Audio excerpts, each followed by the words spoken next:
तो good morning सभी के लिए। आज के एडिटोरियल की शुरुआत करते हैं और शुरुआत करने से पहले हम ये देख लेते हैं कि आखिरकार ये एडिटोरियल है किस बारे में। आपने अगर बजट भाषण सुना हो हमारे वित्त मंत्री निर्मला सीतारमण का, तो आपको मालूम होगा कि उन्होंने क्या कहा है कि 2022-23 का जो बजट सत्र है या जो सत्र है, इसी में क्या करेंगे, ये 5G को रोल आउट करेंगे या 5G सर्विस का ट्रायल करेंगे और स्पेक्ट्रम बेच देंगे और फिर प्राइवेट कंपनियों पर है कि वो कितने जल्दी इस चीज़ को शुरुआत करती हैं। तो ये सब चीज़ें उन्होंने कही और जैसे ही उन्होंने ये चीज़ कहा तो लोगों के अंदर एक आशा जाग गई कि भैया इस टाइम पीरियड के अंदर उन्हें 5G सर्विस मिल जाएगी। 5G सर्विस क्यों ज़रूरी है? क्योंकि आप देख रहे होंगे कि हर चीज़ जैसे कि ऑनलाइन आ गई है।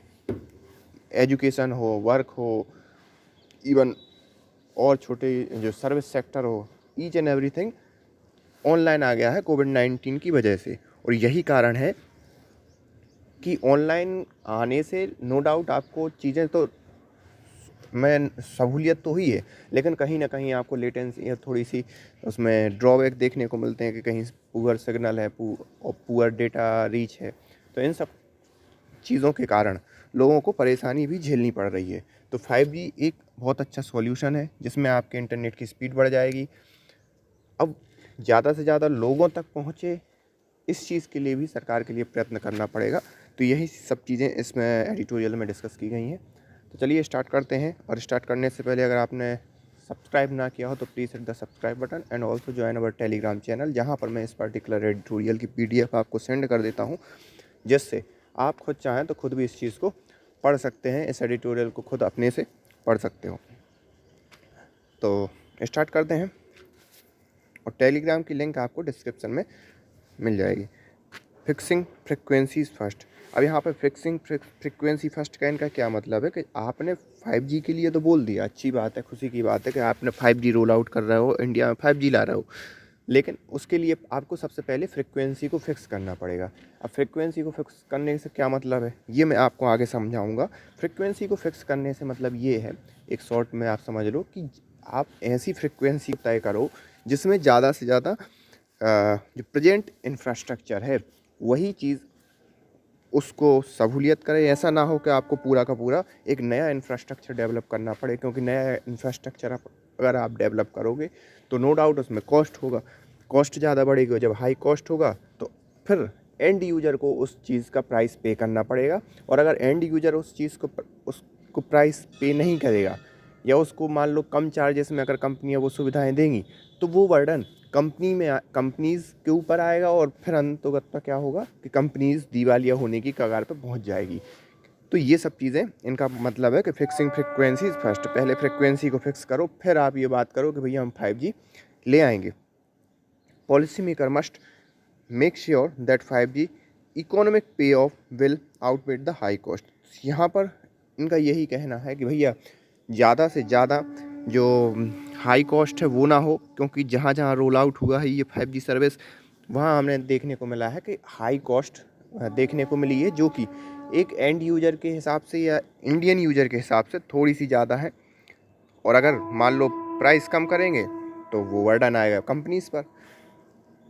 तो finance minister Nirmala Sitharaman budget announcement that government propose to conduct the required spectrum auction in 2022 to facilitate the rollout of the 5G mobile phone service in the fiscal 2022 to 23 has understandably triggered speculation including about the feasibility of the timeline। तो यहाँ पर feasibility का मतलब यह क्या है कि भाई ये उपलब्ध था, जो मतलब एक टाइमलाइन, दो चीज़ें इसमें क्लियर हो गई लोगों को। एक तो ये मालूम चल गया कि भैया 2022-23 तक हमें मिल जाएगा 5G।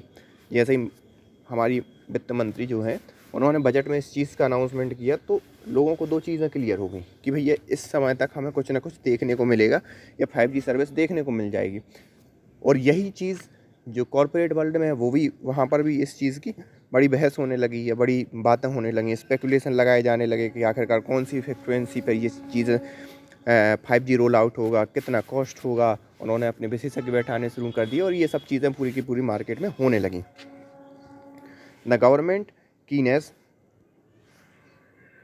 to expedite the rollout was framed by Mr. Sitaraman as being propelled by appreciations on the latest generation telecommunication technology, ability to serve an enabler of economic growth and job creation। तो जो government की kinase मतलब उत्सुकता है कि आप जल्दी से जल्दी किस चीज़ को एक्सपीडिएट मतलब जल्दी से जल्दी किसको रोल आउट कर दो, बस फ्रेंड में से 5G को आप रोल आउट कर दो, जिससे दो चीज़ें होंगी, एक तो आपको टेक्नोलॉजी का एडवांसमेंट मिलेगा पूरी की पूरी भारत में, और दूसरा इकोनॉमिक ग्रोथ में भी हेल्प करेंगी और जॉब क्रिएशन में भी हेल्प होगी उस चीज़ से। तो इसलिए उन्होंने थोड़ी सी जो उत्सुकता जो दिखाई दे रही है हमारी वर्तमान गवर्नमेंट की, उनके अगर कारणों को देखा जाए तो ये मुख्य कारण है कि भैया इकोनॉमिक ग्रोथ होंगी, लोगों को नौकरी मिलेगी, तो नो डाउट फिर तो गवर्नमेंट, कोई भी गवर्नमेंट चाहेगी भैया अगर ऐसा है तो ठीक है। लेकिन जो राइटर का मुख्य जो कंसर्न है वो आगे हमें दिखाई देगा। Commenting on the budget announcement, communication minister Ashwini Vaishnaw said TRAI was expected to submit its recommendation on the spectrum to be set aside for 5G March. अब दूसरी बात, जैसे ही बजट हो गया, निर्मला सीतारमण जी ने अपना भाषण दे दिया और बोल दिया कि भैया हम 5G इस ईयर में लॉन्च करेंगे, तैसे ही क्यों ही हमारी फिल्म में आए या फ्रंट पर कौन आए, हमारे जो IT मिनिस्टर हैं अश्विनी वैष्णव जी, जो रेल मिनिस्टर भी हैं, तो वो फिल्म में आए, ठीक है। और उन्होंने क्या बोला, उन्होंने कहा कि भैया हमारी जो कमेटी बनाई गई है कि भैया 5G का कौन सा स्पेक्ट्रम होगा, उसकी हम ऑक्शन कैसे करेंगे, मतलब बोली कैसे लगाएंगे उस स्पेक्ट्रम की, कौन कौन कंपनियां शामिल होंगी, ये सब चीज़ें के लिए जो कमेटी बनाई गई थी, वो कमेटी हमारे लिए मतलब जो रिपोर्ट है या जो रिकमेंडेशन है वो मार्च तक हमें सबमिट कर देगी। Adding that auction for the Airways would be held soon after, और जैसे ही वो कमेटी हमें रिपोर्ट सबमिट कर देगी, हम ऑक्शन की प्रक्रिया चालू कर देंगे और बेच के, मतलब सीधी सी बात है, जो भी कंपनी इसको बुलाएंगे उनको बेच के 5G स्पेक्ट्रम की जो रेंज है या फ्रिक्वेंसी वो बेच के चालू कर देंगे। While the last week flurry of an announcement have raised the possibility that next auction of the telecom spectrum may be held within the next few months। और ये इन सब चीज़ों को देखते हुए आपको या किसी भी कोई भी एक नॉर्मल बंदा भी ये सोच सकता है कि आगे आने वाले कुछ महीनों में ही हमें ऑक्शन की प्रक्रिया देखने को मिलेगी। There is a little clarity on the approach of the government plan to take with regard to the crucial issuing surrounding of the introduction of 5G service. तो यहाँ पर हमें थोड़ी सी क्लैरिटी तो मिली कि आखिरकार गवर्नमेंट किस प्रकार से 5G सर्विस को रोल आउट करेगी या जो भी है ऑक्शन करेगी, और हमारे यहाँ इंडिया में कैसे 5G सर्विस आने वाली है और कब तक आने वाली है, थोड़ी सी हमें क्लैरिटी मिली।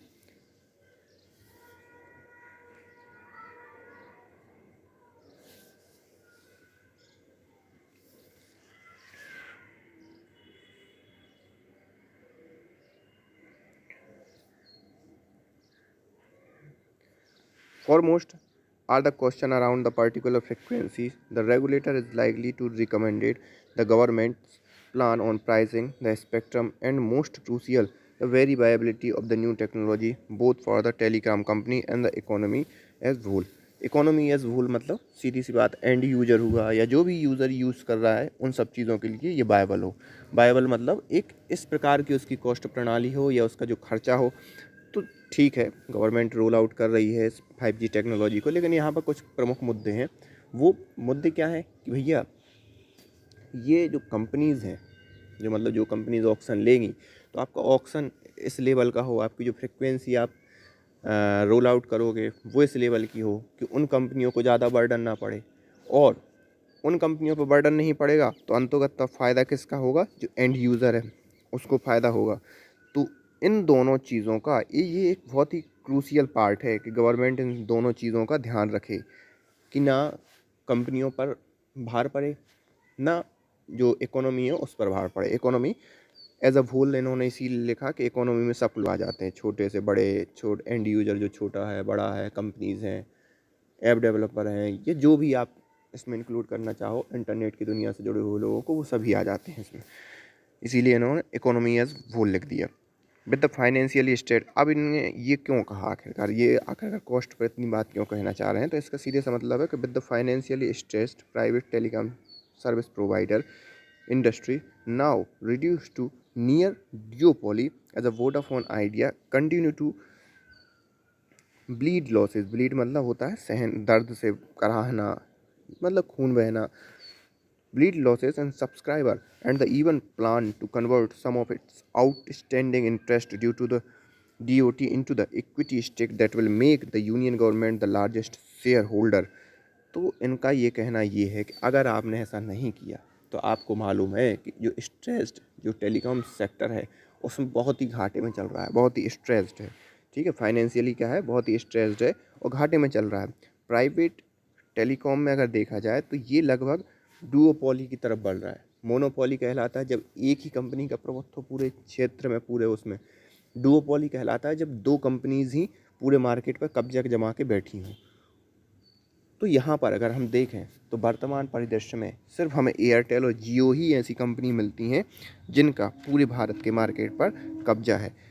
अगर हम बात करें आइडिया की और वोडाफोन, जो कि पहले अलग थे, बाद में एक साथ हो गए या आइडिया वोडाफोन में मर्ज हो गई, तो इसको लेकिन लॉस मतलब ये कंपनी लॉस में चल रही है और ये कंपनी लॉस में चल रही है. तो इसका जो कर्ज है, ये कर्ज चुकाने के लिए इसके पास दो ऑप्शन है. या तो ये पैसा कमा के बाज़ार से गवर्नमेंट को दे दे, या फिर क्या करे कि अपने जो शेयर हैं वो गवर्नमेंट को बेच दे. और जैसे ये करेगी तो फिर गवर्नमेंट के पास इसके सबसे ज़्यादा शेयर हो जाएंगे. तो ये कहीं ना कहीं प्राइवेट कंपनी ना हो करके एक सरकारी कंपनी बन जाएगी. और सरकारी कंपनी बनने के साथ ही आपको मालूम होगा BSNL भी एक सरकारी कंपनी है. तो प्राइवेट में सिर्फ दो प्लेयर बचेंगे, जियो और एयरटेल. यहाँ पर एक प्लेयर बचेगा एयरटेल और एक प्लेयर बचेगा जियो. तो ये इनका कहना है कि जो ये सेक्टर जो है कहाँ बढ़ रहा है, डुओपोली की तरफ वैसे ही बढ़ रहा है. और अगर आपने 5G का भार और इतना डाल दिया तो इसका फिर क्या होगा. सीधी सी बात है, डुओपोली हो जाएगी, क्योंकि वोडाफोन और आइडिया अपना कर्ज चुकाने के लिए आपको अपने शेयर बेच देंगे. तो आप लार्जेस्ट शेयर होल्डर बन जाओगे. The sector appetite for the highly capital intensive 5G technology is unlikely to be substantial at the moment. तो यहाँ पर ये जो सेक्टर है कि अगर आप ये सोचो कि भाई आप 5G रोल आउट कर दो और ये कंपनियाँ क्या करेंगी, बड़े महंगे महंगे उपकरण खरीद के जो भी 5G टेक्नोलॉजी में यूज़ होते हैं ये यूज़ कर लेंगी और इससे इस चीज़ को ये बियर कर लेंगी. इस फाइनेंशियल जो कॉस्ट है पड़ेगी जो 5G को रोल आउट करने में इन कंपनियों को देनी पड़ेगी, ये कंपनियां उस चीज़ को क्या कर लेंगी, बियर कर लेंगी, या इनके पास अपना पैसा है कि ये कर लेंगी. तो ये भाई अभी अगर इस मूवमेंट पर देखा जाए तो ये मतलब दिखाई नहीं देता कि ये कंपनियां इस चीज़ को संभाल लेंगी अगर आपने 5G को सही तरीके से हैंडल नहीं किया तो. The 5G represent an exponential leap in technology in beyond doubt. तो नो डाउट 5G क्या करेगी, एक बहुत बड़ी छलांग लगाएगी अगर टेक्नोलॉजी एडवांसमेंट के मामले में देखा जाए. इसमें किसी भी प्रकार के शक की कोई बात नहीं है. However, most countries that have commercialized 5G so far largely find the technology still predominantly deployed as an upgraded replacement for 4G in term of the end use. तो जिन जिन लोगों ने या जिन जिन कंट्रीज़ ने भी अभी 5G जो कमर्शियल यूज़ के लिए अप्लाई की है तो उसमें टेक्नोलॉजी अपग्रेडेशन नो डाउट हुआ है. अगर 4G के टर्म में बात करें तो उसमें टेक्नोलॉजी अपग्रेडेशन हुआ है. With the industries and public utility application and which is still at least a few year away. अब लेकिन अगर बात करें कि भाई इससे जो एप्लीकेशन है या इसके जैसे 4G के एप्लीकेशन आप देख रहे होंगे कि ऑनलाइन क्लासेस चल रही हैं, ये सब चीज़ें हो रहा है. तो इसी प्रकार के जो 5G के जो एप्लीकेशन हैं या जो भी इनकी एंड यूजर किस किस तरीक़ों से इसका लाभ ले सकते हैं वो स्टिल इन प्रोग्रेस है और धीरे धीरे उसकी कल्पना हो रही हो. आगे आने वाले समय में उस चीज़ को बढ़ेंगे no doubt. Also for the new technology to work at its optimal potential. Optimal potential से मतलब होता है कि जिस पोटेंशियल में हम यूज़ करना चाहते हैं, मतलब जो 5G का पोटेंशियल है हम उसी पोटेंशियल मतलब हाईएस्ट पोटेंशियल पे हम यूज़ करें. ऑप्टिमम का एक मतलब वो ये होगा हाईएस्ट पोटेंशियल, आप समझ रहे हो ना कि पर्याप्त पोटेंशियल में, है ना, हम इस चीज़ को यूज़ करें. Government would need not only the 1 की operation frequency including the below 1 GHz, the C band frequency around 3.5 GHz at the higher 26 GHz. तो इनका ये कहना है कि 5G को हम ज़्यादा से ज़्यादा यूज़ कर पाएँ, उसका ज़्यादा से ज़्यादा लाभ ले पाएँ। इसके लिए हमें ना केवल इस फ्रीक्वेंसी को ध्यान में रखना है, but also crucial enable the transport और backhaul of signal between the base station and telecom operators core network by offering no to low cost E-band airways।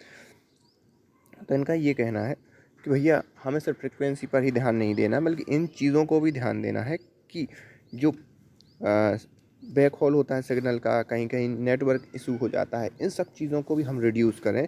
ये थोड़ा सा आपको टेक्निकल टर्म्स हैं उसको आप ना समझो, बस इनका ये कहना है कि जो ऑपरेशनल कोड नेटवर्क है इन दोनों के बीच प्रॉपरली चीज़ें क्या हो, सामंजस्य के साथ बैठे, ऐसा ना हो कि उसमें भी फिर कंपनीज का लॉस हो जाए। With the covid pandemic having Son up existing mobile network in adequacies in terms of the reach, especially in the enabling of the delivery of education to remote and rural student. इन्होंने क्यों कहा? क्योंकि इन्होंने कहा कि जब हम कोविड-19 का टाइम था तो हमने देखा कि कैसे 4G की सर्विस होने के बावजूद कई रिमोट एरिया में वहाँ पर सर्विस ही नहीं थी, 4G की नेट नहीं था, डेटा नहीं था, या मान लो पहुँच रहा था तो उस लेवल पर नहीं पहुँच रहा था जिस लेवल पर उसे पहुँचना चाहिए था। तो ये सब चीज़ें इनको क्या करना चाहिए, जैसे रूरल एरिया हो गया, रिमोट एरिया हो गया, तो वहाँ पर बच्चों को पढ़ने के लिए नेट था, लेकिन उस स्पीड में नहीं था जिस स्पीड में उसे रिक्वायर्ड था।